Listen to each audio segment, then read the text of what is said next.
Building a family is one of life's greatest joys, but it can also be one of our largest financial challenges. The cost of raising just one child to adulthood now tops $286,000, and that doesn't even include college, which has risen 20% for public university tuition costs since 2021, and nearly 34% for private universities. With 36% of U.S. households having children under the age of 18, this is just a problem that affects many of us. In this episode of Escape the Clock, I'll show you how to plan ahead so these costs don't create stress. Now you can use them as an opportunity to build stronger financial habits for the whole family.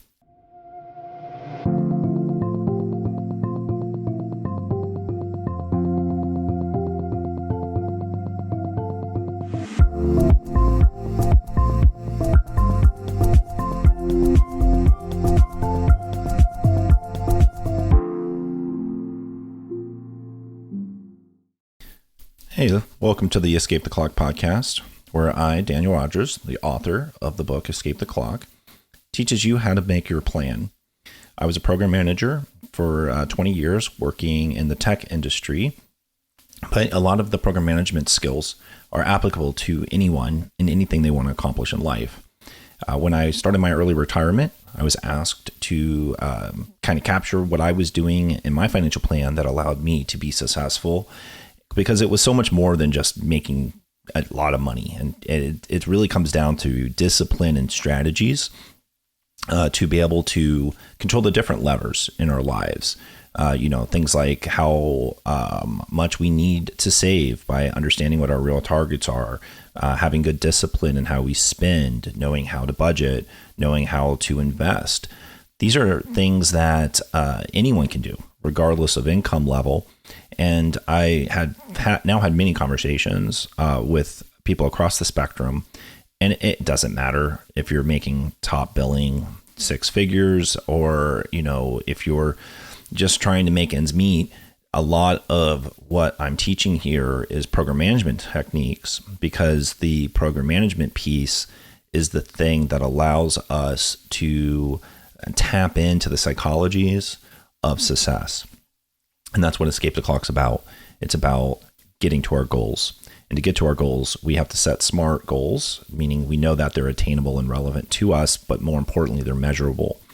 And so today, I'm going to get into a really big topic, which is being able to finance our family.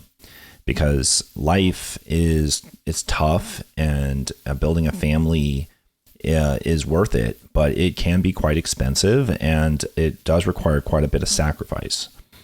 And that sacrifice doesn't necessarily have to be our own financial freedom. I was able to build a family for and still achieve my own financial freedom earlier than I anticipated. And that's because I followed all these strategies that I'm sharing with you through the book and in this podcast. The last two episodes, I got into how to think about borrowing and the big costs in life, including, being able to pay for real estate or your mortgage or, big loans. The reason I'm doing this series right now is because a lot of these liabilities are the things that mess us up. They're the large risks that will bite us, or at least slow us down and make it take longer to get to our goals. A lot of the mistakes I made on my journey were in this realm, not handling the liabilities well enough. And so the good news is you can do it at any time in your financial journey. It's never too late to tackle your liabilities.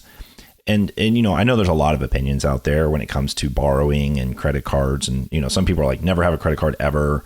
I'm not necessarily that person. I do think borrowing can be a good thing. And you can, if you do it deliberately, it can actually be a powerful part of your plan, but it really comes down to just taking the blinders off, not borrowing wildly. And when I covered mortgages and getting into real estate and large loans in the last episode, what I'm really was trying to point out is that when you tie these things together into a larger strategy, things can really pay off in a bigger way. So for instance, with those credit cards that 2 weeks back when I was talking about borrowing and how credit cards can really bite you if you let them, but you can build a payoff reduction plan, it really comes down to credit score. And I know some people are like, well, who cares? Like, why do I have to care about my credit score? It's rarely relevant in my life. But I have to say that's not really true. The credit score is relevant. Many services will refer to it. They might deny you service all outright. But what I really was hoping the point last week could come across is that it can make a big difference in tens, if not $100,000 of your borrowing when it comes to something really, really large like a mortgage. Your credit score will impact the interest rate that you get. And so 1% less interest rate on a 30-year mortgage can save upwards of $100,000. That is real money. That can make a real difference. If you could save $100,000 on your mortgage, that's money you spent or you saved or helped you hit other goals or you invested and turned into $1 million. Who knows? The point is, why spend that $100,000 if you can avoid it? And good credit card borrowing and other things like that can make the difference. So to get rates like this, a good credit score is necessary. And that was why I wanted to focus on those topics last week. But, life is so much more than our mortgage statement and our credit card statements. It comes down to all of the major expenses in our lives. And we can control a lot of how we spend and save. And, there's actually hacks I'm going to get into next week's episode on how we can understand our own psychology and get more velocity out of that. But the one thing that's much harder to control is our loved ones, the ones around us, our spouses, our dependents. And that's what I want to focus on this week is in particular our dependents, because that is our responsibility. We need to make sure we are doing the right thing as parents or caretakers so that they have comfortable and thriving lives. But we don't have to sacrifice to the degree where we can't achieve our own happiness.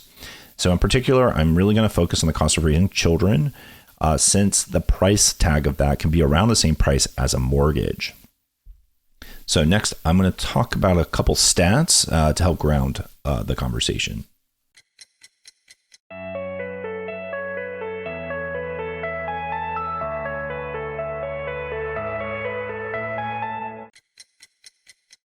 Do you know what the cost of raising a child today is? If you heard me at the top of the episode, then you'll know that 36% of all U.S. households include at least one child under the age of 18. And that's according to a 2023 U.S. Census data. And raising just one child from birth to 18 costs around $286,000 in total. And I think that number is pretty accurate, even though it's a changing average, because when I was researching the book, it was similar to that number. I think it was like 283. And the number's been going up, but it's kind of being adjusted with inflation for the most part. But if you break that number, I think it's a good number, 286. And if we anchor with that, you break it apart, that's about $16,000 a year.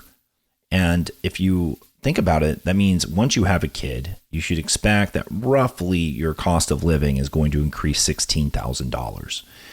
And that's not even including college. Now, if you have a second, third, fourth kid, that number doesn't necessarily double. It's not like you're adding another $16,000 a year per kid.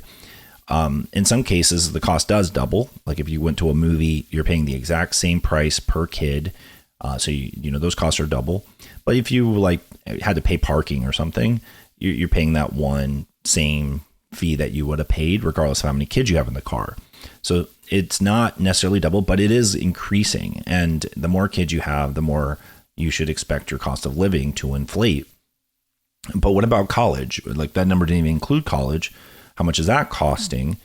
Well, that is going to add at least another $100,000. I think the average right now is $108,000 for public in-state degree. And if you don't have a child or your child's not to the point where you started researching higher education, I'm going to break it apart into kind of three different costs, public versus private. And for public, in-state versus out-of-state, because public in-state is the cheapest. Then you'd have public out-of-state, and then you'd have private. But sometimes I'll just focus on public versus private because those are the kind of the extremes. So again, if you were just going to do a public in-state degree for your kid, you could expect to pay another $108,000. If you were looking at private university tuition, you're looking around $230,000. These are pretty significant costs to get a degree. And, these numbers add up quickly. So who can afford it? Who's paying all this? This money's coming from somewhere. According to a Sally Mae report, 77% of us parents are paying some part of college costs. 43 to 50% of parents pay the entire bill. That means half of parents who send their kids to higher university end up paying for everything. That's either because they're using strategies like I'll cover today and we're able to save up enough, or they're forced to take loans and stuff and just do it. So, it's definitely worth making it part of your plan. Students do end up paying something, though, usually 10 to 20% on average. They are usually not able to borrow as much, and so those numbers are smaller. And 25 to 30% is kind of covered sometimes through scholarships or grants. But as a parent who's sending a kid to college, I can tell you it can be very difficult to get enough scholarships or grants to cover what you need or what you'd like. If your kid is doing well, then you can get access to merit scholarships, Pell Grants, things like that can help. But some are eligibility based. Many of them are actually. And so unless you meet an income requirement or some other requirement, you're just not even going to have the opportunity to do those. Also, according to a Sally Mae 2023 survey, nearly 60% of Gen Z kids say they expect help from their family to pay for school. I'm not saying that all parents are going to do what their kids are expecting, but their kids are actually expecting that, this will be covered for them. So it's at least worth a conversation with them about, what's going to happen. So something to keep in mind. So how much more expensive are these numbers than they used to be? Public college tuition has increased around $8,400 a year. If you go back to 1963 and you adjust it for inflation, the number would have been around $2,100. So in 1963, if you would have gone to college using today's numbers of inflation, you'd pay $2,100. Today, though, it's $8,400. That is a significant jump in cost to today. And it's due to a mix of factors. There's been a reduction in state funding for public colleges, just less money coming into these colleges, a bloat in administrative costs, increase in a demand for amenities. This has led to a lot of competition between schools. And with all these new costs, they just pass them back as tuition hikes or just a general rise in the cost of the services that they provide. And so with all these rising costs, it can be really tough. And it's even worse for the private colleges. They've seen a tuition hike between 4.5 to 6 times what it used to be. So again, if we go back to 1963 and we adjusted for inflation, a private university tuition would have cost around $8,900 a year. So close to around $9,000 a year. It's closer to $42,000 now for a private college. That's $33,000 up to a $46,000 hike. Again, this is all adjusted for inflation, but that is kind of crazy to me how much more expensive a private college is now versus the way they used to be, even though they were even more expensive back then. And that's just tuition. There's more than that when you have to pay for higher education. There's all the non-tuition items like room and board, books, supplies, transportation, fees, and all those add up. Those are around 50 to 65% of the total costs that have to be covered. And they, public schools can tack on another $19,000 a year if you add those all up. In private schools, it can be another $24,000 a year. So anyways, lots of costs, and they're more expensive than ever. So the bottom line is that public in-state schools can cost around $30,000 a year, and out-of-state around $49,000 a year, and private around $60,000 a year. I've just thrown a lot of numbers at you, so I'm going to simplify these numbers going forward. So if you're a parent and you just want to pay for the entire thing, you can assume you should save $120,000 for public in-state, $196,000 for an out-of-state, and $252,000 for private. Again, that's with today's numbers. That's if like your kids, you had saved it, started 18 years ago, and that's where you need to get today.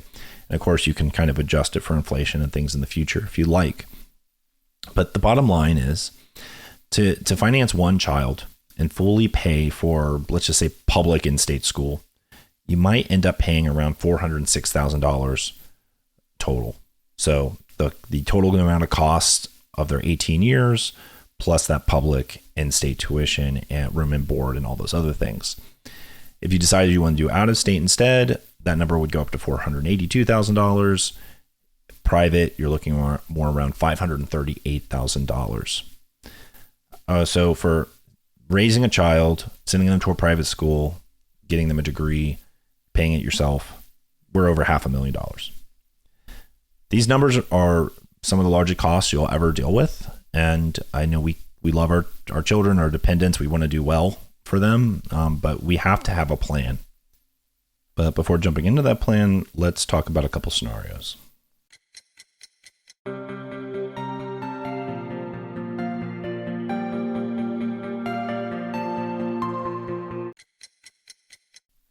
First, I'd like to introduce Leon. He's been making ends meet, but he's worried about the cost of bringing a child into the world. Him and his spouse, they're having their first kid, and they want to prepare financially. He wants to provide for his child and would also like their baby to grow up and go to military academy like both him and his wife Renoa did.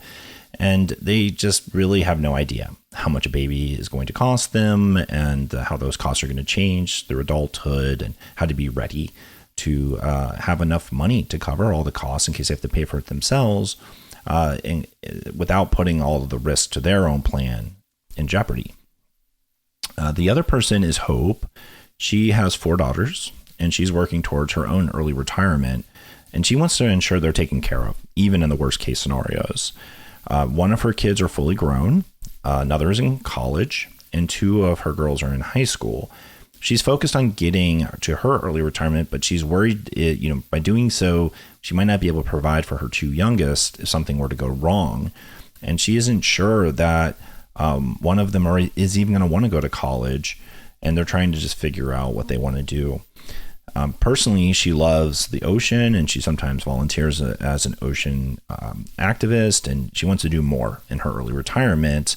And part of her plan is she'd like to leave some money to this nonprofit to further protect the wildlife and fight climate change. So she has a lot of concerns going on. She's trying to figure out, how can I leave work? How can I spend more time doing the things I love? How can I leave money to those causes? And how can I make sure all my girls are taken care of? So I'll circle back to Leon and Hope at the end, and we'll talk about how they can use some of these projects. Project 1 is going to be about planning and optimizing for those new expenses when we bring dependents into our lives. This is really about taking on that $286,000 cost that I was talking about, because that cost is going to be across 18 years. And it's not like it's going to be the same number every single year. Our cost of livings fluctuate, and if we were to map it all out, we would see that it might spike at different years and things like that. But really, this is about playing against the averages and just trying to use smart, disciplined strategies to anticipate cost, optimize cost, and just overall not make sacrifices to the level where you're not getting ahead financially yourself. So it's really about optimization and planning for those new expenses, for those new dependents. So let's talk a little bit about these costs, though, because they do change. So a newborn, for instance, when you first have that, if you have a new child, that's going to raise your annual expenses between 20 to 30%. That's just because there's a lot of costs with a newborn. Lots of doctor visits, medical costs are going up. You're bringing diapers and potentially formula and other things into your life. And these are not things you were potentially spending on before. Across the 18 years, again, it's $286,000. And if you were to do college, it's going to change depending on in-state, out-of-state, or private, but you can estimate between $100,000 and $280,000 there. And over 63% of families with 2 working parents end up spending money on childcare as well. And so if you're in that category where you want to continue both incomes, you can anticipate between $300 to $600 a week on some type of childcare if you don't have help at home. So these are the types of numbers that we need to keep in mind as we go forward. And the plan will involve focusing on, do we want to fund higher education? When it comes to our cost of living, do we need to do rebudgeting for household items or food, insurance changes, taxes, the way we shop, things like that. But the very first thing you will want to plan for is healthcare, because this is going to be a large cost. and our healthcare needs change as we grow our families. And that starts as soon as the pregnancy starts. Or, even if you're doing adoption, bringing a kid in, you're going to have to make sure you have good coverage for that child's needs or whatever it is. But if it's a pregnancy, you're going to think about prenatal care, ultrasounds, genetic testing, delivery. There's a lot of charges and they can really pile up. So really looking for insurance with maternity, pediatric care coverage is kind of key here. Those are going to cover the prenatal visits and the ultrasounds and the lab tests and hospital fees, even postpartum care. And so you really want to make sure you have that coverage on the plan. But healthcare is expensive in the United States, and, getting employer-sponsored healthcare, health insurance is usually the most cost-effective option. So definitely, if you have that, you want to look at what the coverage provides. And again, you're looking at maternity and newborn care, pediatric services, well baby visits. Look for those kinds of things in the coverage.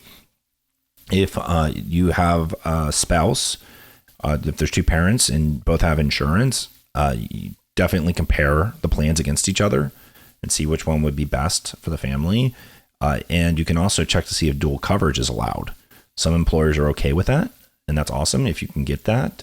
And then you can kind of get the best of whichever one you need. Again, if one plan has better maternity care and more importantly, maybe prescription coverage than the other, then you're going to want to potentially switch to it. So think about the types of prescriptions you might need. Think about what's in network.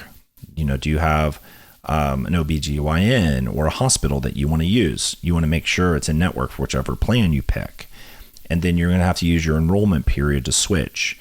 Or you could wait until the life event. Usually a birth qualifies as a special enrollment change, and you can make the change at that time. So it just depends on, when do you want to start leveraging the types of coverage benefits you're looking to get. Now, if employer-sponsored plans aren't available, though, or they're just not sufficient, you will find yourself in a position where you have to start shopping around. And this can be really frustrating, but you can start looking at plans in like the ACA marketplace. You will see that depending on your income level, there might be actual premium reductions for some of these plans. So you're going to want to use your disclosure income and try to match plans that give you the best benefits. But again, you're looking for the coverage you need, maternity and newborn benefits. And, when you're looking and comparing plans, think about the deductible, the copay, out-of-pocket maximums, and robust maternity and newborn coverage. And again, if you have a preferred pediatrician or OBGYN or hospital, you want to have to double check that, they're in network and they can help you minimize copays and deductibles.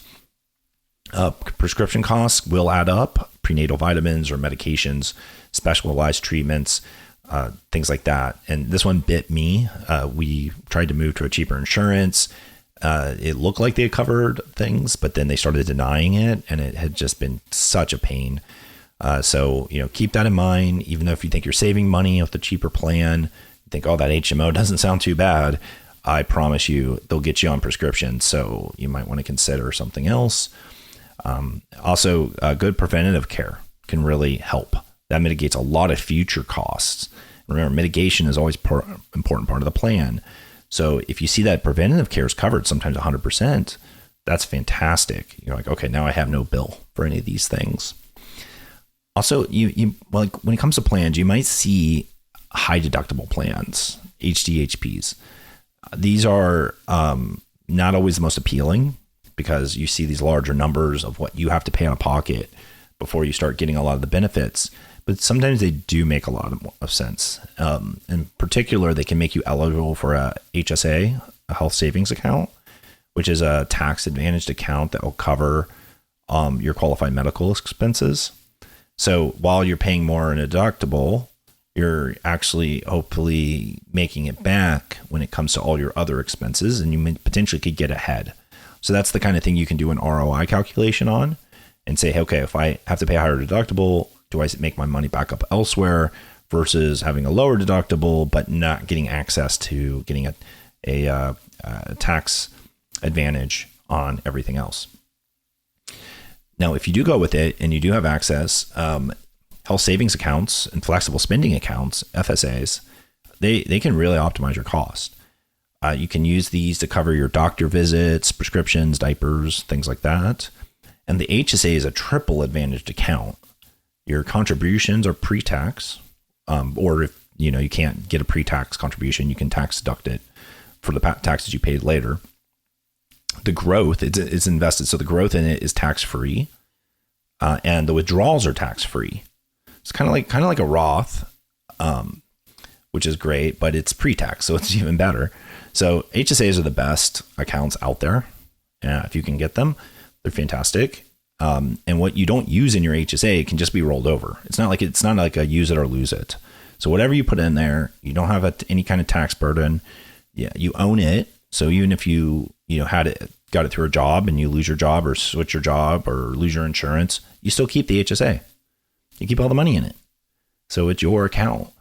And being able to invest in an HSA means that you can kind of tailor to your own risk level. You can choose like how or if you want to invest, and hopefully you're turning your contributions into gains, which will cover more of your future medical expenses. So that's fantastic because your medical needs will change. Kids, will grow up. We get older, our medical costs might go up. So if you have some investments there that are growing, even if you're not using them, they can help you later. So really what you want to think about, if you do have access to an HSA, maxing out contributions is great. I think it's something like $4,150 for a individual and $8,300 for a family. That's the current numbers. Again, what you don't use will roll over and can be invested. So maxing it out is fantastic. You can really save yourself later. And there are no deadlines for reimbursement either. So like if you forgot, I need to reimburse the taxes, as long as you kept the receipt, you can do it anytime. And that's wonderful. They're really, really, really great accounts. HSAs are fantastic. But the other option was an FSA. I mentioned the flexible spending account. These are usually offered through an employer, so you might not have access to one. You contribute through them to reduce your taxable income.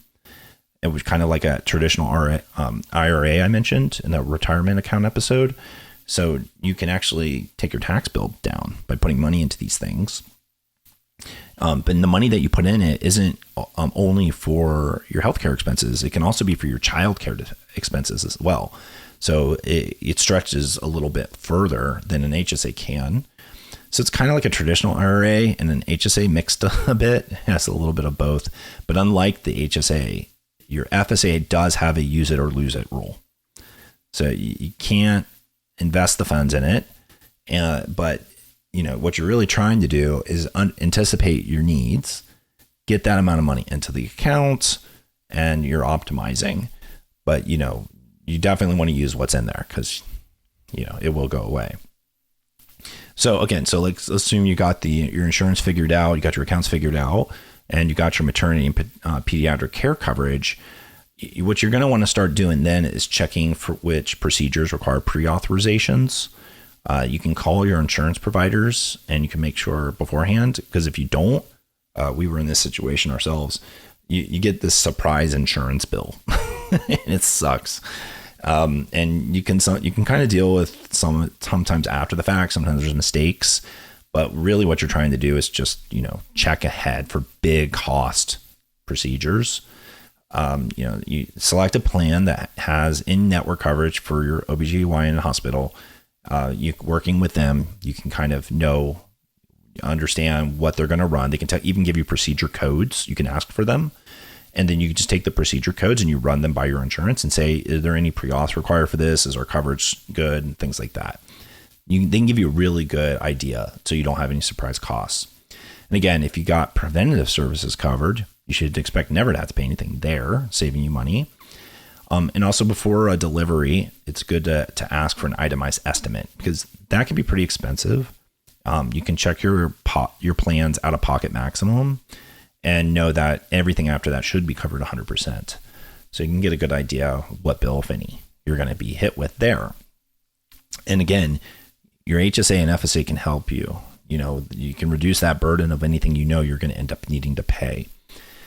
Once your child's born, basically you want to just add them to your insurance policy right away. You have 30 days, but you should make sure you do it because they're covered for that period of time, but they have to be formally enrolled to avoid a lapse in coverage. You don't want any lapse. You don't want any huge bills coming your way because you waited too long to get them on your insurance. You can also see if there's well child visits and vaccinations covered, ideally under preventative care. That can save you a lot on immunizations and screenings and, any other common needs, such as like hearing tests, breastfeeding support, circumcision. You can check and see, make sure those are covered as well. If it's a small thing, just consider using telehealth. It will save you money. If it's like a rash or just a question, telehealth is great. And also keep in mind, healthcare is going to change. The needs aren't always going to be the same. So, look at your enrollment every time it comes around. Think about, hey, am I getting everything out of do I need to change my FSA contribution? Things like that. It's worth doing because optimization isn't a one-time thing. It's an ongoing thing. And with that, your family's growing and every dependent you have luckily does mean a tax break. And this is good. This can definitely help. The first is the child tax credit. And so in your project, you might think about, okay, this is a future tax task where I want to make sure I understand how best to get a tax break. Well, the first one's pretty easy. The child tax credit is a federal tax credit that reduces the amount of income tax that you're going to owe for each qualified child. So as of 2025 of this recording, that credit is $2,000 per child under 17. So $2,000 a kid. The dependent has to be biological, adopted, stepchild, foster child, sibling, or a descendant like a grandkid or a niece or a nephew. They also have to have lived with you for half a year and be a U.S. citizen, a resident alien with a valid U.S. Social Security number. So it has to be an actual dependent of some type. Again, they have to have lived with you for at least 6 months. There are income limits that can phase out this credit though. So if you're making too much money, they will start to phase down how much they'll give you in this credit. So if you're a single filer, after $200,000, for every $1,000 you go over that, they start to reduce it by $50. That threshold is $400,000 if you're married, filed jointly. So something to keep in mind. This may not be so helpful for you if you're making too much income.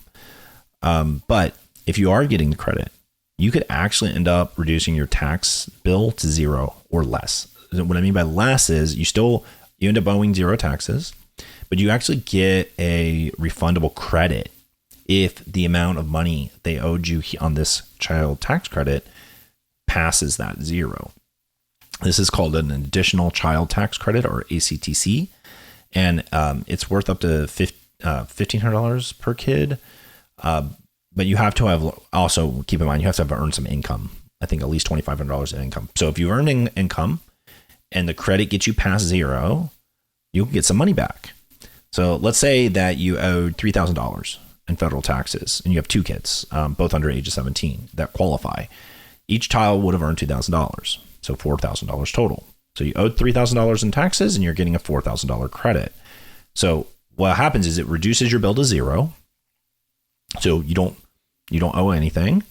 And that extra $1,000 of unused credits is actually refunded to you. So that's pretty great. It can actually help.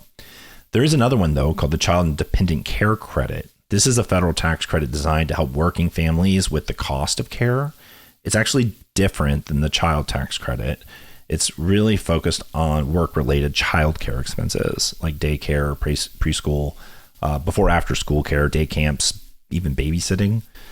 You can claim up to $3,000 for a dependent or $6,000 for two or more. So $3,000 or $6,000. And you receive a percentage of those expenses back as a credit. Something like, it's like a ramp. It's like 20 to 35% of your income on income. They have a similar restrictions. They have to have lived with you for at least 6 months. The care had to have been qualified so that you or a spouse could work or look for work. So it has to be kind of work related. And dependent It has to be a kid, I think, under the age of 13, or a spouse who's incapable of self-care. The dependent can also be physically or mentally unable to care for themselves. So there you can check all these. There's a bit of different eligibility requirements for it.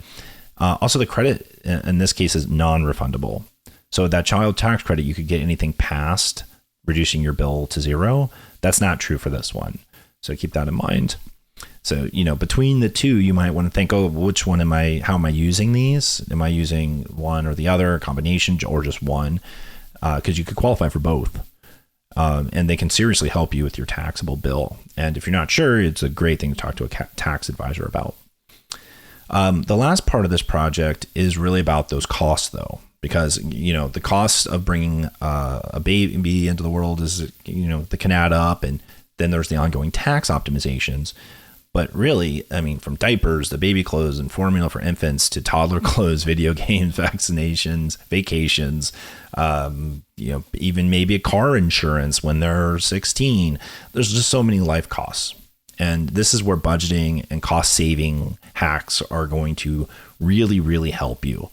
And, this is where frugality is both something that's saving your financial goals, but also becoming teachable moments for your children. Let's start with babies, though.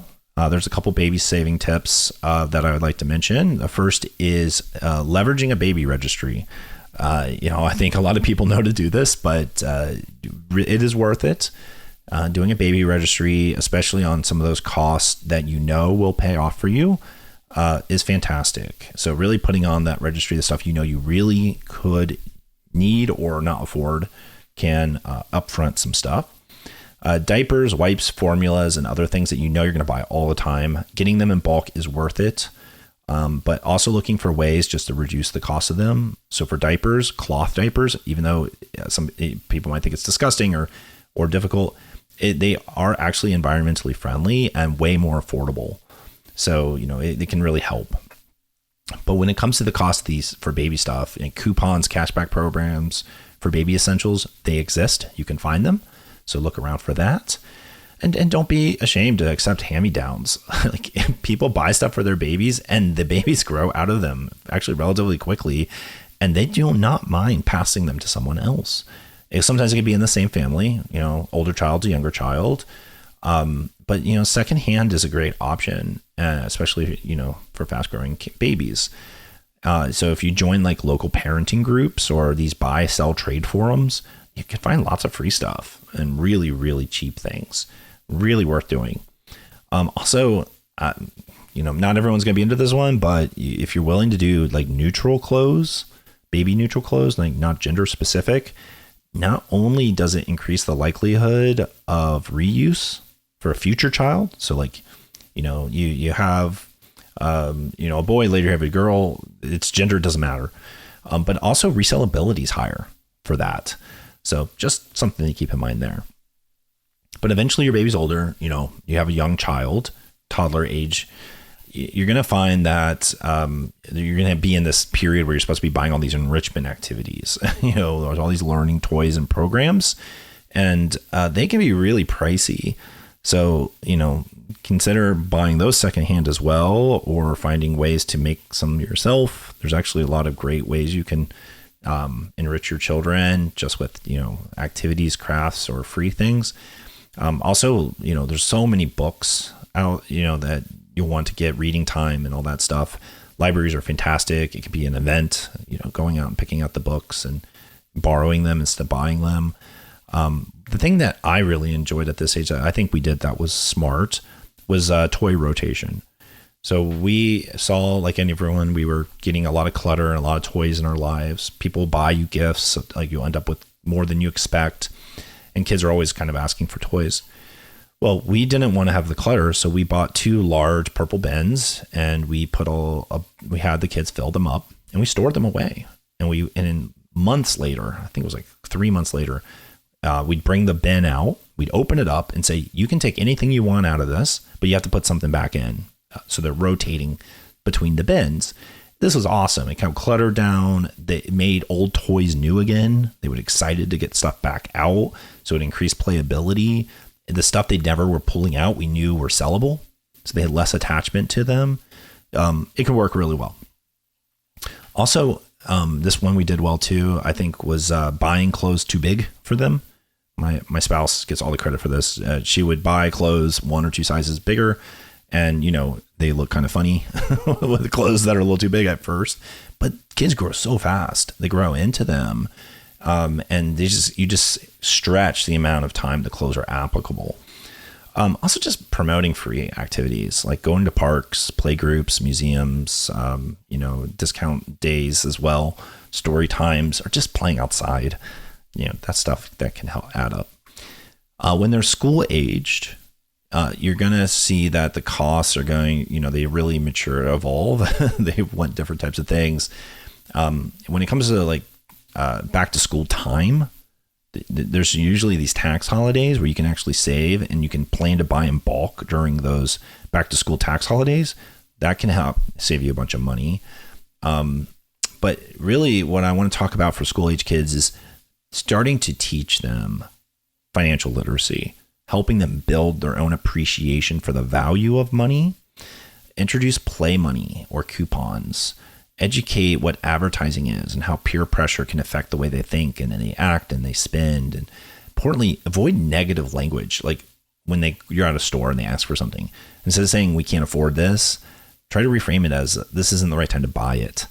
Just try to help them understand how to think about what's happening and keep them involved in the decision making.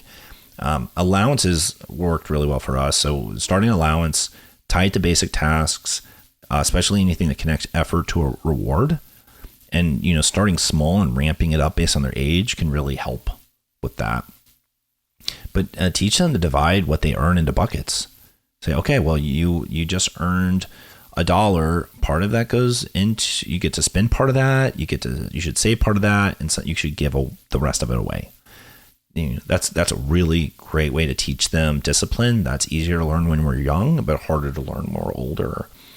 But really, be just clear on the cost of things. This toy you're asking for, this costs $10. If you were to save $5 of your allowance, it would take you 2 weeks to do it. Just make it clear to them. This has worked really well with both my kids. And again, the decision making part. If we buy this thing for $4, or hey, there's this other thing that is $6. You try to help them decide which one's better and why, and how they might have money left and can keep that or save that. Also, they can start to set their own savings goals. My kids both did this. We'd have charts and stuff, and they say, okay, well, it's going to cost $25. That's a lot of money for you. And they would see their progress towards that, and they would be very motivated. I remember my daughter would come and ask, hey, is there anything I can do? I won't work. We'd make up stuff. We'd run out of things. We'd have to find stuff for her to do. But again, it's about modeling good money behavior, making kind of a norm to talk about it openly, because it is taboo to talk about money. You don't want it to be in the household. And you can show them trust when they're older. You can give them a spending card and tie it to their allowance. We did that for my daughter. My son wasn't interested, but she ended up, we had prepaid cards like Green Light when they're really young. Just what's on there is what they can be spent. But when they're a little older, my daughter's moved to more of a debit card, like a step card, where it's actually tied to an automatic allowance, and she has a job now. And when she gets paid, it goes right onto her step card, and she uses it like a debit card. You can also encourage entrepreneurial stuff, selling the toys themselves, making crafts, things like that. The idea is to increase responsibility as they get older. And by the time they're young adults, now it's about saving for big ticket stuff, major rewards, major milestones, the big stuff they want. That's a graduation gift. That's a birthday gift, things like that. And if they stay around, and they're still living at home, they can start taking a responsibility of the share in the household, pay a part of the subscription services or utilities. There's nothing wrong with that. They can understand they're getting the discount of the housing and other things you're providing them and paying some of the load. But, really around this age is when you're thinking about opening their accounts, checking accounts, savings accounts. You can also, if you have an account that you've been saving in, you can be the co-owner on it and still open it in their name. So there's custodial benefits from the parent, meaning that if you have a HYSA, you can make sure they have access to that same interest rate. Now they're really getting ahead, stretching smaller balances much further, which is a big one. But, help them understand that you should have an emergency goal, emergency savings goal. How much money should you have in your savings account? You need to get to that. You can even guide them with creating a brokerage account. With my son, I created one with him. I transferred some cash in so that he felt more empowered to make his first stock trade. I taught him about the fees and the risks and all that stuff. That was fantastic. You can also ask them if they want to open their first credit card. They're going to have to probably do one at one point, but if you're helping them open it, you can talk about credit scores. You can show them how to build a credit report or pull a credit report. You can even pull yours and show it to them and talk through it. That's a big one. And insurance is the other. You can explain that they've been on your insurance. Eventually they'll legally have to be on their own, how much it costs and things like that. As they get older, the more you can involve them like an adult in planning family trips or setting budgets or researching things, celebrating their part of the plan. Things like that is fantastic. It's just about education. So this first project was about, understanding those costs, teaching our kids, really trying to help us stay on track while helping them get ahead.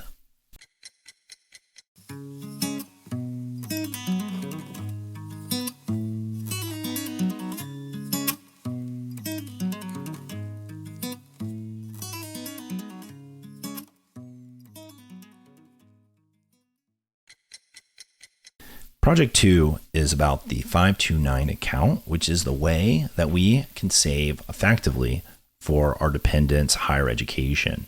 77% of parents end up needing to cover some portion of their child's college costs, and 50% cover the whole thing. The good news is that there are tax advantage accounts that make it easier to hit the goal. And the best thing to do is start as early as possible, potentially even before your baby is born. So this starts with saving for future expenses because even if it's 18 years off, it's daunting to save so much money. And with so many expenses too, it's going to add up. And when a child is young, it just doesn't always feel like a priority. It's far off in the future. But the thing is, the compound interest and the investment aspects of these accounts, it makes it worth it to start early. And 50 to 60% of all college students in the U.S. end up having to take out student loans to pay for their education. That means they're starting their lives with debt. And that's not a bad thing. They're building credit by doing this, and this can be really good debt. But the more we can help them, the better in a lot of cases. Federal loans taken by students have annual limits, $5,500 to $7,500 depending on the year and income. And so that doesn't really cover very much. And that is debt on its own. Taking a federal loan is school debt. Personal loans obviously are even higher debt, and it's because the federal loans are usually at a little bit better interest rates. But 51% of students, you can offset this with federal grants such as the Pell Grant. 34% receive state or local grants. Those are usually merit or needs based. So these cover a small portion of the tuition and the fees. For instance, a Pell Grant awards up to $7,395 a year. So that can help a bit. But the federal loans, grants, they're just not sufficient. And that's why families end up turning to private student loans when the federal options are exhausted. And these typically have less favorable terms, and they can really hurt our own goals, our own plans. So what we want to think about is when we don't want to borrow, we have to save. And to save effectively, we usually need to budget. The good news is there's a special type of savings account built for this specific scenario called a 529 account. A 529 account is a tax advantage savings plan designed to help families save for education expenses. Any education expenses. It does not have to just be for your kid going to college, so keep that in mind. It's named after the Section 529 of the IRS, and it's sponsored by states, agencies, and educational institutions. That means there's lots of options. There's not one 529 account. There's many, many, many ones, giving you the option to find something that works for you. And so you can shop around, look at different features and restrictions. The contributions to these accounts are with after-tax dollars. So you pay taxes and then you put the contribution in. So it's just like a Roth. They're not deductible federally, but some states do offer deductions. So you might actually get a tax benefit for saving for a dependent's college, depending on the plan. So you're going to have to look at the features, and some states will have that. Like a Roth, the contributions in the 529 can be invested and they grow tax-free. Fantastic. It's all about that growth. That's why starting early makes a big difference. You put the money in, you make it invested, you know you're not going to have any penalty or tax burden later, even if it, triples or, 10x's, 100x's. That's what you're looking for. Those withdrawals being tax-free makes it a double advantaged account, but only when you use it for qualified education expenses. That's what's important here. It's only good for that. Some states, though, they potentially could be offering you a triple advantage. So 30 states offer a state income tax deduction or credit for your contributions into your 529. And you don't even have to live in some of those states to get that plan. So you're not limited by every plan. Some plans will require you to live in the state, some don't. And so if you want a triple tax advantage, look for one of those plans that offer that tax deduction. Qualified expenses are tuition, fees, room and board, books and supplies, even student loan repayment. But that one's limited to $10,000 per person in their lifetime. It doesn't have to be college tuition either. You can actually cover K through 12 tuition. So if you have some tuition fees for like a private, school, you can cover that, but there is a limit on that one as well. It's also $10,000 per person. So this is really powerful. The account is easily opened. It's opened by an adult, and that adult controls how the funds are used. So as a parent, you open it, you are in control of it, and you name the beneficiary. So you put your dependent's name on it. It could even be yourself. You can open a 529 for yourself. And that is actually a trick. If your kid's not born yet, you don't have a social security number or even a name, you can still open a 529 for yourself. And then after your kid is born, you just change it to them as the beneficiary, and it's already been contributed to and invested. If a grandparent were to open a 529 for the grandson or granddaughter, and then that grandkid decides not to go to college, the grandparent could simply change the beneficiary to any other family member. So it's really flexible what you can do there. And also, there's no federal contribution limits. So unlike an IRA that really, really restricts how much you can put in per year, you're not restricted there. But some states can have limits on their plans. So you should look if you're getting a state plan, if they might have some limit. It's usually something like $300,000 to $500,000. So it's pretty large.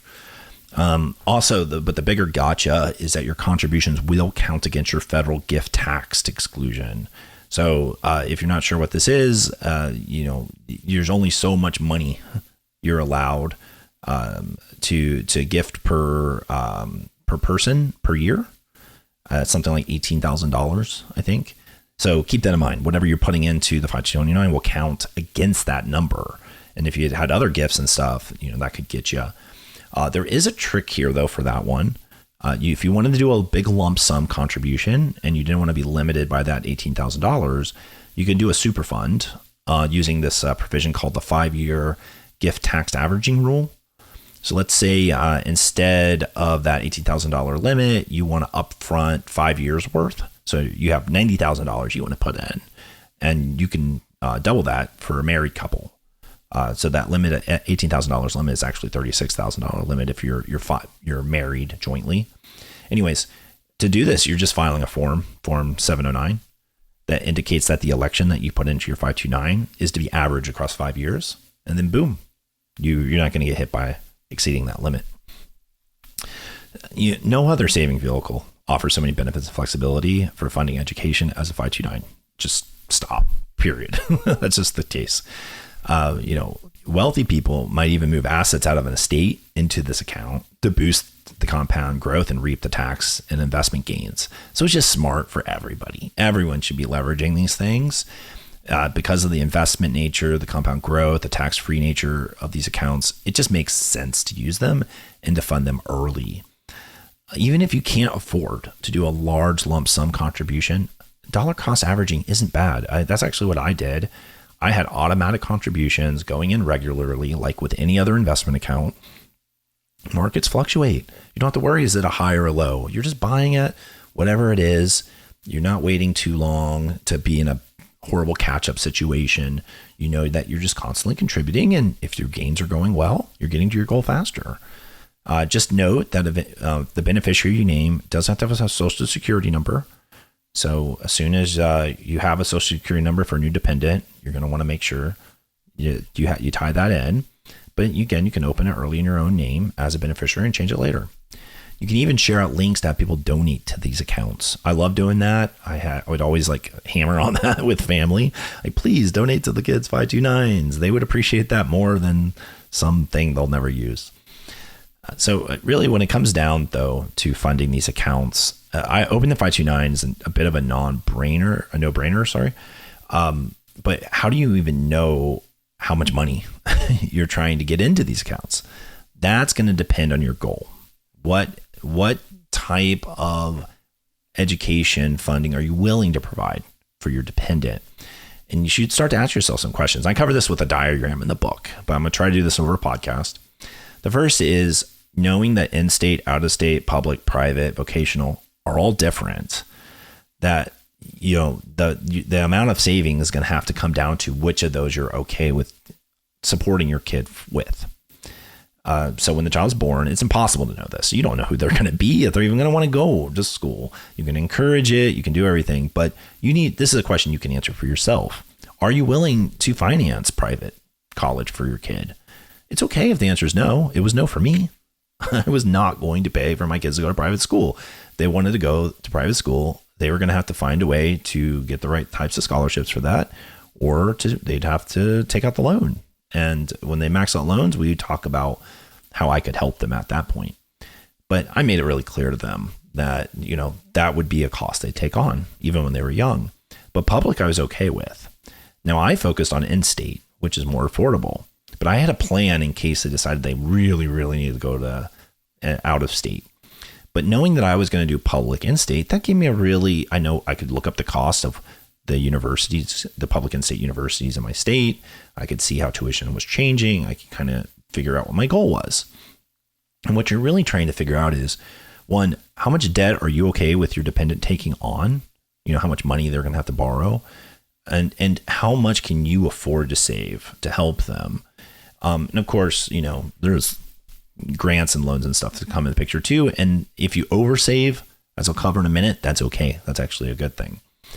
The thing is, though, more is better than too little, because the access funds can be used for any qualified education expenses later. It's not like it's bound to their one college experience, but again, you can move it to a different beneficiary. So if your kid doesn't use it all and you have a younger kid, you can actually rename them as the beneficiary. You can also have them use it to pay back their other school loans or any other loans they had with education expenses. They could even transfer to a Roth IRA. This is actually something that popped up last year in 2024. Up to $35,000 of the funds in a 529 that had been opened in the account for at least 15 years can be transferred to a retirement account. So you opened it intending for them to go to college. They didn't go to college and they're not getting any education services or for whatever reason. You go, okay, well, you know what? I'm going to help you with retirement. So instead, they can go ahead and start to put the annual Roth contribution limit from the 529. They can use it as a funding source. That's pretty awesome. So anyways, when you figure out what your goal is, then you have to figure out your contribution strategy. How do you want to put the money in? Are you going to lump sum it, or are you going to CDA it? Whatever you do, if you CDA it, make it automatic. Just make it easy on yourself. Don't miss months or whatever period you're going to do. There's no limit. So you can do it every month. You can do it once a year. You can do it however you want to do it. And keep in mind, it's going to grow, as your child's growing, and there's no guaranteed returns. But as I'll get to later, the way you invest can offset risk. But anyways, you should have an idea how you're going to cover any shortfalls if you do fall short. Federal loan will get you so far, scholarships will get you so far, but there's work, study.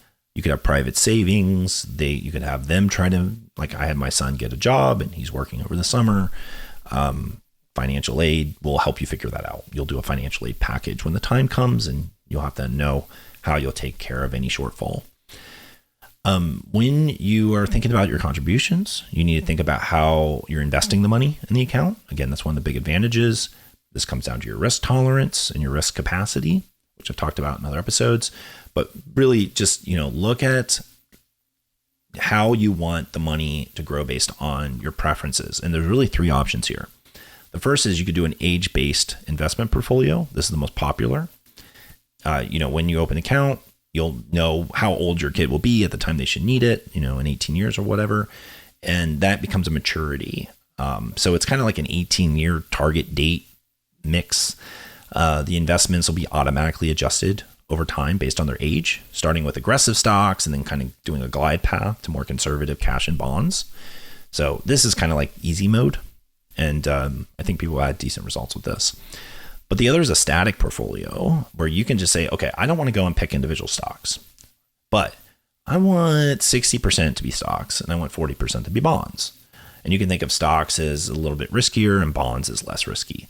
And you can change that up to twice a year. So you could say, okay, I'm going to go 60-40 and then I'm going to go 30-70, like whatever you want to do. Your last option, though, is you could actually do individual funds, just like normal investing. You just go build your portfolio. I'm investing in this and that. But keep in mind, in a 529, you might be limited to mutual funds or ETFs that the plan supports. It might not be the whole market. This gives you the most flexibility, but this does require you to do more hands-on stuff. Okay, well, I've talked about do the 529, think about how much you need in it and how to do contributions. And then, at that point, you're just measuring towards your goal, review progress, change investment. You can do it up to twice per calendar year per beneficiary. You might not ever need to do that for the age-based one, but, for the static and individuals, you would. Remember to review your plan features and fees. Some plans will work differently than others. Like, for instance, you might find ones that have inflation-adjusted tuition credits instead of investment-driven returns. So there are all kinds of features and stuff, and you might find one that you really like. So just pick one that best meets your long-term needs.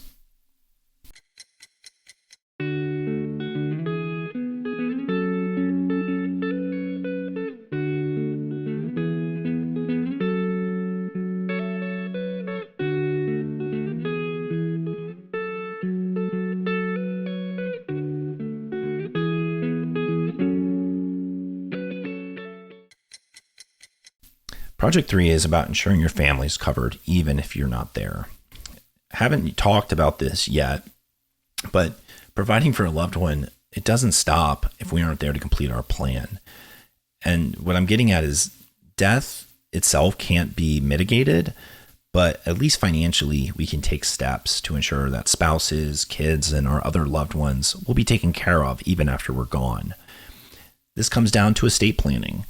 And that's the process of preparing how your assets will be managed, preserved, and distributed at the time of your death, or if you were to become completely incapacitated. This is a tough topic, but it's actually really important. Premature death is technically dying before the age of 75 or your life expectancy age. And between 2000 and 2015, over 9.5 million Americans between the ages of 25 and 64 died prematurely. That could be heart disease, cancer, stroke, injury, or some other condition. Premature deaths are something we need to think about and try to mitigate in our plan. But only 1/3 of Americans, 31%, have a will. And only 11% have a trust. That means 55% of adults have no estate plan at all. And according to some sources, these numbers have been declining since 2023, maybe as low as 26%. So what the goal of estate planning is to protect your family, avoid probate, which is court involvement, minimize taxes, and prevent conflict when it comes to preserving and distributing your wealth. And without an estate plan, different state laws will kick in to decide who inherits your property. Probate could start. That's lengthy and expensive. potentially costing between 3 to 7% of your entire estate value and the fees and delays. And same thing if you're incapacitated and no one has legal authority to manage your finances or make health decisions. This is not a wealthy person thing. This is just a risk mitigation. This is about making sure that because you have a plan, you've taken steps to make sure things go well if you're not there to see it across the finish line. And it really involves writing a will. This outlines who will get what when you pass away, name guardian for minor children, and an executor to carry out your instructions. And if you don't do this, if you don't name a guardian for your minors, a court will decide. So it's worth creating a will to really protect them. A trust is a legal arrangement to hold and manage your assets. This can help avoid probate again, can protect your privacy, and it can control how your beneficiaries receive money. And there are multiple types of trusts, and they each have their own benefits and limitations, so you can kind of look into that. But designating your beneficiaries on your 401k, your IRA, and your insurance policy and other accounts is also really smart. All these accounts allow you to say who your beneficiaries are, what percentage of the account they'll get access to, things like that.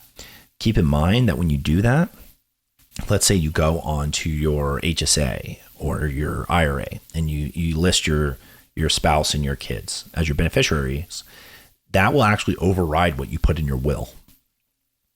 So make sure that you do that. If something changes, you remember to go update it again later. That's actually very important. There's also a financial power of attorney, which is a document will authorize someone to handle your finances when you're unable to. There's also a healthcare directive, sometimes called a living will, which can help with medical decisions if you're incapacitated. Anyways, there's a lot of stuff in estate planning, a lot of documents. And so it's about, you meet with a lawyer, you go through, you get these documents created, and you've mitigated that there will not be a financial problem in the case of you're incapacitated or if you die prematurely. It's hard to think about, but it does bring peace of mind by doing it. So when you go through the process, you'll decide who inherits property, money, possessions, again, guardianship for minors, reduce estates, set up inheritance, gift taxes. Really, you're preserving more wealth for your heirs is what you're trying to do. And you're making an extremely stressful event just a little bit less and removing conflict and probate. So again, really, really worth it. All your assets and liabilities will get documented. Your inheritors will be able to access those accounts. If you set up a trust, then a trustee will assist with the financial concerns and make sure that your wishes are managed appropriately, especially for your minors and dependents that can't care for themselves. And it can even control the timing of when they get access to stuff and even protect them against creditors or even divorce. So this is really looking out. Just like any other emergency, I'd say having an emergency fund in your liquid savings account is important. So again, we talk about having enough money in our savings account so that we can take care of things. This is the same. This can be used, but the savings account that you save can be used by the survivors to cover medical bills or repairs or other things that crop up that aren't covered by your insurance. So remember to have your emergency fund ready and your instructions in place so they know how to spend that money appropriately. And so just make sure your financial goals and plans are discussed openly and your family understands what you're doing here. You don't want them to be surprised. The last piece here of this project is to think about insurance. And I haven't talked about insurance much, but insurance, it's a risk mitigation. It's protecting your wealth in certain conditions, and you should do it when it makes sense. Life insurance, for instance, will provide income in the case of death. So if you know you need your income to keep coming in without you need life insurance. Stop, period, again, on that. Without that, you have no way to make sure that income is there. And if that was part of your financial plan, is to have income for X number of years more, life insurance is how you mitigate that. And every policy is different. And, there's sufficient life insurance that can cover, ensure that like debts and mortgage and education and living expenses are getting covered. So keep in mind, if you can get their employer, you can get it somewhere else, and how much you need and things like that. And you can use the numbers in your plan to figure out what coverage is sufficient. There's also disability insurance. So in the case that, again, you can't bring in your income anymore because of serious injury or illness, that disability insurance will cover you. There's both short-term and long-term. So you probably will want to think about both there, or, just whatever makes sense for you. So if you're close to your goal and you won't need income much longer, maybe short-term is good enough. If you're far, far off from your goal, you might want to think about long-term, or if you need some coverage for even past your retirement. Anyways, you want to think about your goals and what makes sense for you strategically. Health insurance is the other one. We always talked about that one, but definitely want to make sure that in the cases where your health insurance isn't sufficient, you've looked into supplemental policies for any gaps. Supplemental policies that you might look at are things like accident insurance, critical illness insurance, long-term care, things like this. And so again, insurance and estate plans, these should be, part of your plan. You should revisit them and update them as needed, especially after major life events like marriage, divorce, births, deaths. But these can really help ensure that you've really, protected your family in the case that something tragic were to happen to you.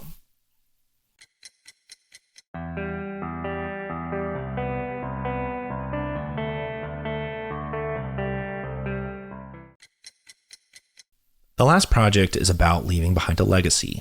Unlike the last project, which was all about risk mitigation from death or incapacitation, this is about intentionally thinking about having enough wealth left over that it can be distributed intentionally. And this is where an estate plan, comes back in again, because the estate plan was focused on distributing your assets and making legal arrangements. This one goes a little further, though. You don't have to die prematurely for this one to kick in. You can get to your target end of life age and still have a legacy plan, come into effect. So what is a legacy plan? It's really about the values, the memories, and long-term impact you're looking to leave behind, put for your family and your community and anything you care about.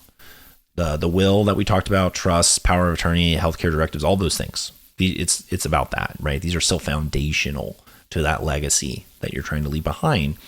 But we're really focusing on your financial legacy here. This is where you decide who inherits your money, your real estate, your business, or whatever financial asset you have. And also where you think about your charitable giving. Maybe you want to create a donor advised fund or an endowment. You just include that in your will and, make sure there's an executor to make it happen. Ethical wills or legacy letters can be drafted, and in those you can, basically create a video, or you can draft a document that talks about important life lessons you want to make sure are shared, or your values, a personal story. This is about your legacy. So you want to think through how you want that to come out.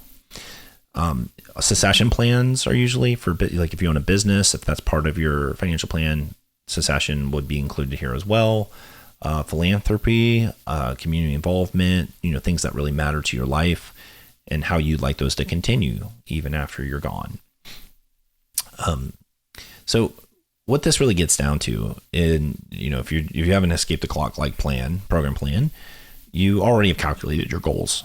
You know how much money you're going to need for your non-retirement accounts, retirement accounts, and so on.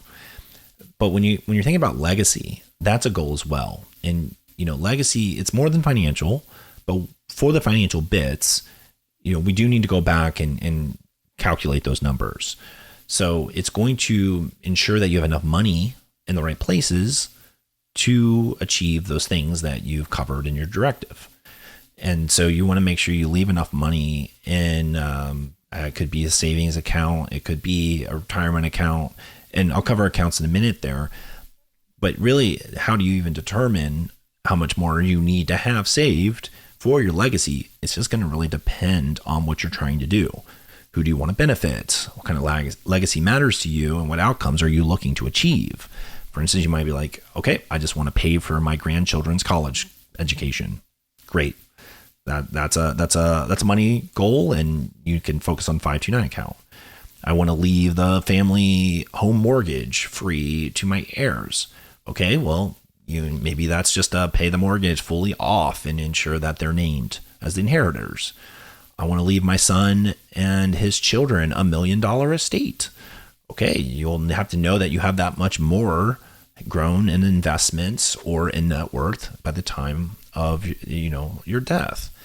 I want to start a scholarship in memory of a loved one. I want to start a fund that pays for healthcare costs of people in my local community. I want to donate 20% of my estate to cancer research. It can literally be whatever is important to you. And depending on what those goals are, you're going to update your numbers. And that just means more in brokerage accounts, retirement accounts, or even the 529. But you're going to want to consider inflation because this is a long-term horizon thing. Invested money can mitigate this a bit. But again, investment adds risk. So just like we do with our other plans, we need to think about these things. But the one place that might get you a little bit is on transfer limitations.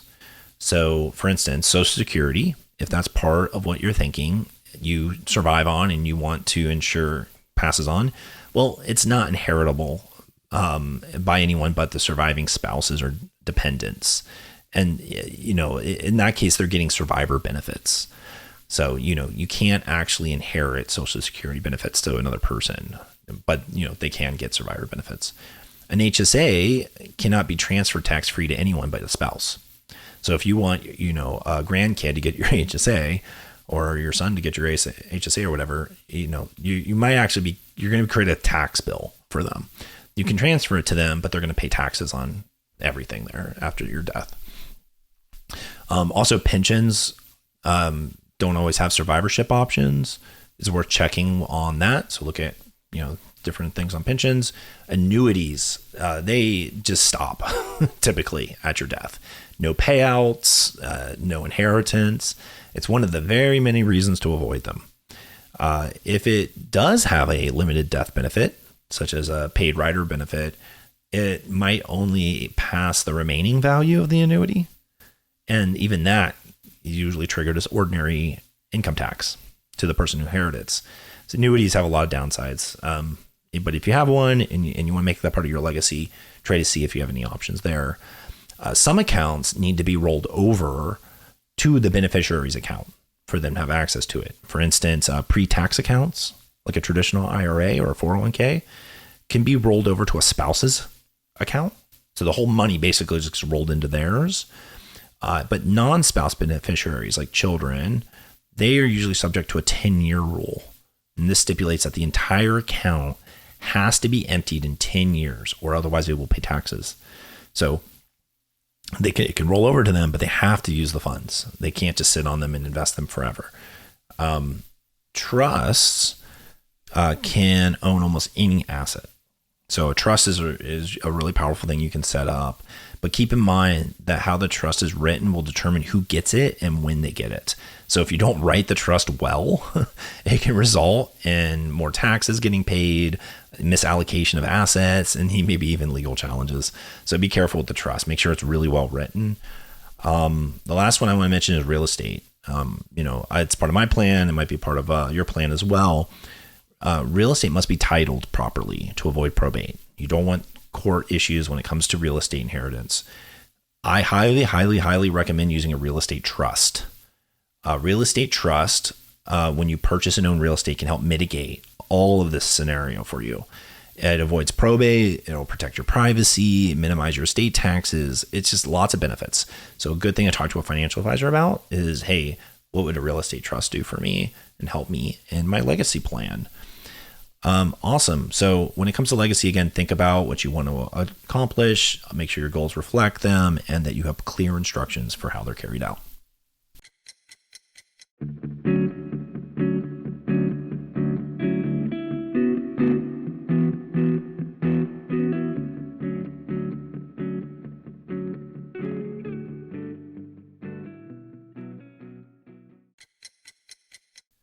Awesome. Well, this is the last of our mega episodes for the, borrowing and paying for life series. Hope you enjoyed it. I think these 3 episodes were just overly packed with information, but, I'm trying to cover the span of our lives and all the things we do. But even then, I didn't cover everything. Some of the out of scope stuff was, alternatives to college, financing how you might do other things than college for a dependent, all the different features of 529 plans for states, because there's so many different interesting 529 accounts, or how estate planning is working in detail, or even insurance planning. Each of those could be its own episode and likely will be in the future.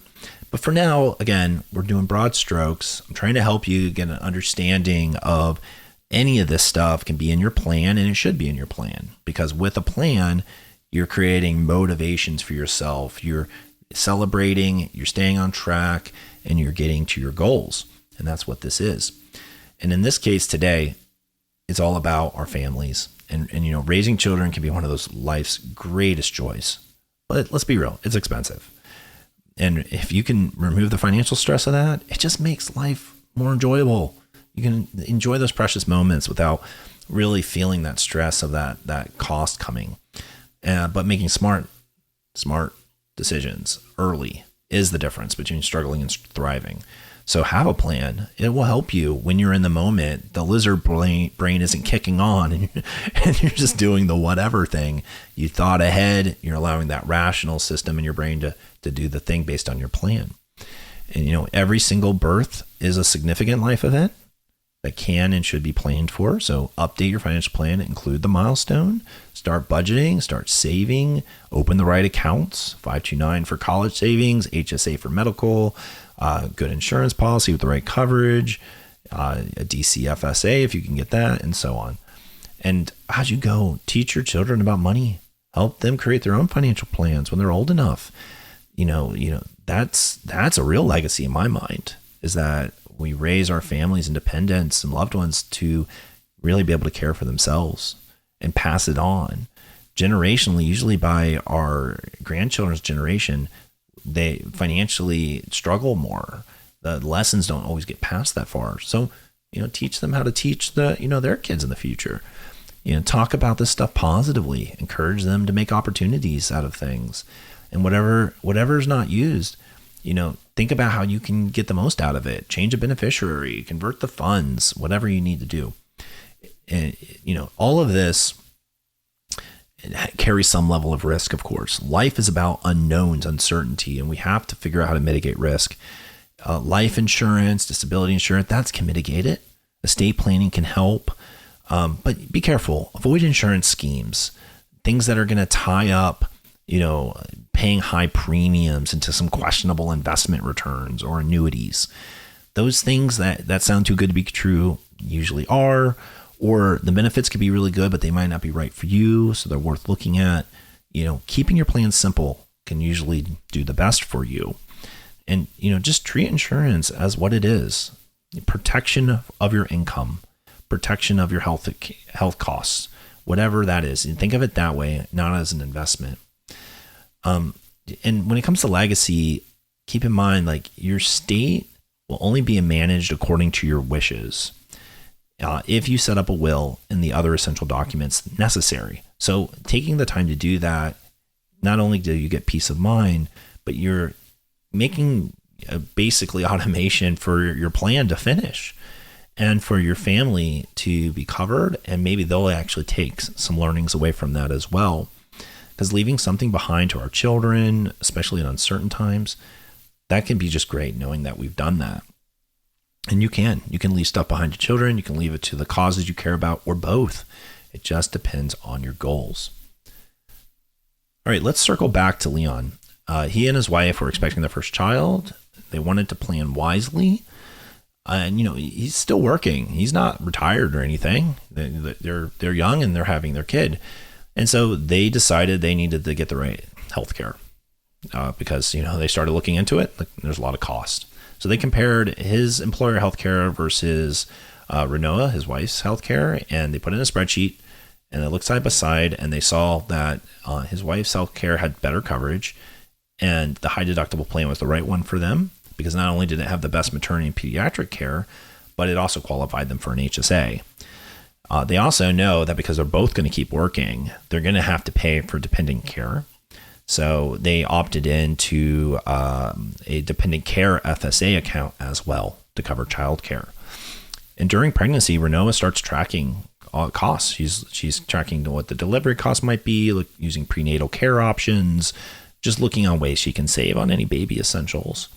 And after their son's birth, Leon opens a 529 account, and he goes ahead and he makes a lump sum contribution using the 5-year gifting rule, and then sets a reminder to start doing annual contributions later. He has in mind that he wants his son to go to the military academy, like both him and his wife did, and they're gonna try to make sure there's enough money there for that. He also sets an investment based on his son's target age for when he would go to college.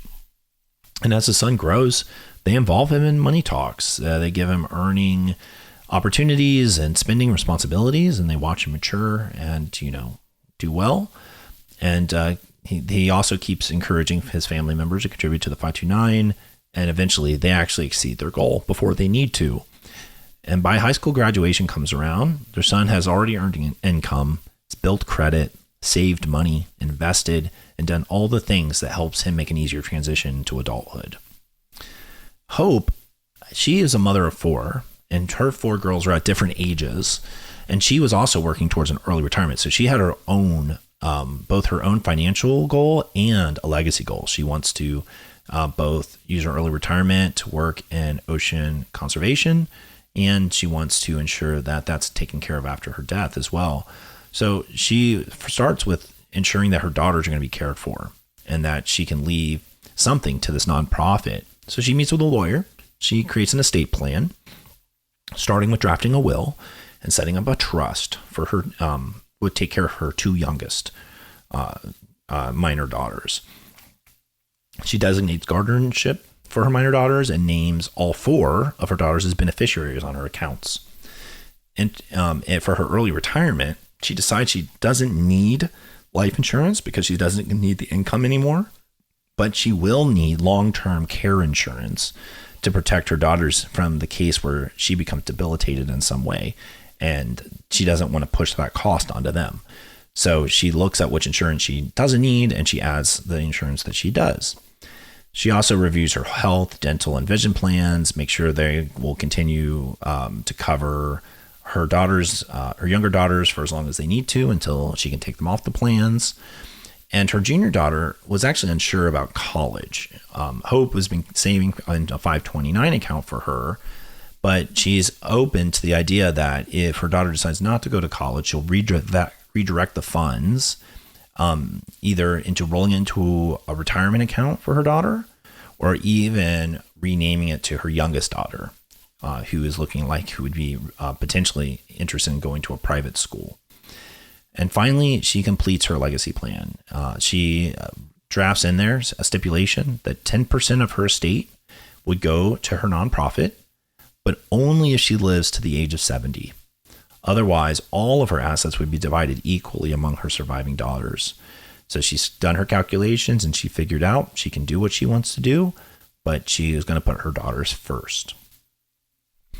Great. Well, I hope both Hope and Leon's situations made sense. You can kind of see how planning happens before dependence, through dependence, and after. This is a lifetime planning event where every event triggers something. Because ultimately, children, there are delightful little bundles of chaos that transform our financial plans. We have to think about them. We have to incorporate and plan for them and celebrate milestones that allows us to do the things that we want to do to provide. It does require us to become better savers, risk managers, and teachers. So, doing better with our money, managing risk better, and teaching. And that's why I love the program management aspect of the way planning can work, because a good plan does require looking ahead, setting good goals, and looking for risk. That way you always feel like you're in control. And doing this improves our lives, improves their lives. Ultimately, you are their greatest inspiration. The financial habits you model will set a precedent and hopefully create a legacy of generational wealth for your family forever. Thank you so much for tuning in this week. Next week, I'm going to go deeper into the psychology of everything that can help make us successful in life. I hope to talk to you then. Thanks for tuning in to this episode. Remember, while I'm not yet a financial planner, I am getting my degree in wealth management. You should take anything you've heard here as tips and advice to making your plan. To learn more, visit www.escapetheclock.com. There, you can find the book, resources, including the planner, and you can even schedule time with me. Please remember to like and subscribe so you don't miss an episode. Thanks for tuning in, and I'll catch you next time.